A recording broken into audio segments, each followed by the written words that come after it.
যে কোনো PDF ফাইলকে open করার জন্য অ্যাক্রোবেট রিডার জরুরি। আজকে আমরা দেখব অ্যাক্রোবেট রিডারটা কিভাবে ডাউনলোড করা হয়। প্রথমেই আমরা গুগল ক্রোমটাকে ওপেন করব। ওপেন করার পর এখানে টাইপ করব Adobe Acrobat reader DC download. এটা লেখার পর এন্টার দেওয়ার পর আমরা যেই লিঙ্কটি পাবো সেই লিঙ্কটি হচ্ছে Adobe Acrobat reader DC install for wall version. এখানে ক্লিক করব। এখানে ক্লিক করার পর ডান দিকের পোর্টালে দেখতে পাবো দুইটি অপশান আছে। একটা আছে ডাউনলোড অ্যাক্রোবেট রিডার, আরেকটি আছে ডাউনলোড অ্যাক্রোবেট প্রো ট্রায়াল। উপরেরটি হচ্ছে আপনার ফ্রি এবং নিচেরটি সেটা হচ্ছে পেইড ভার্সন। বাম সাইডে আমরা দেখব যে চেকগুলো দেওয়া আছে 3টা পয়েন্ট, সেই 3 পয়েন্টগুলোকে আনচেক করব। যদি আনচেক না করি তাহলে ম্যাকআপি সাথে আরও 3টি সফটওয়্যার ডাউনলোড হয়ে যাবে।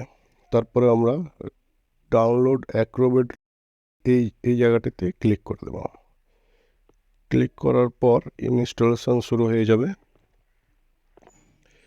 ইনস্টলেশন শেষ হয়ে যাওয়ার পর বাম পাশে দেখতে পাবো এটা ইনস্টল হয়ে গেছে। তারপরে এখানে ক্লিক করে এটাকে ওপেন করে নেব।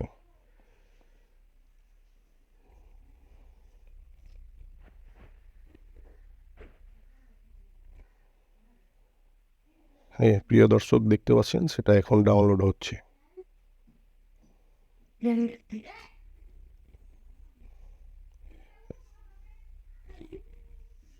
এখন ডাউনলোড কমপ্লিট। এখন ফিনিশ বাটনে ক্লিক করে আমরা বের হয়ে যাব।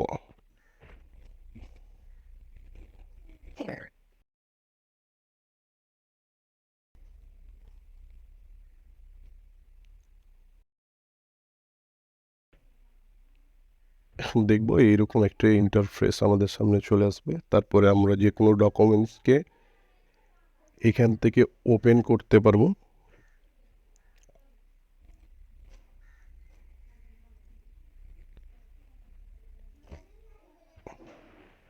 এখন আমরা ডেস্কটপ থেকে এর আইকনটি দেখে নিচ্ছি যে হ্যাঁ এই হচ্ছে আমাদের অ্যাডোব অ্যাক্রোবেট ডিসির আইকন।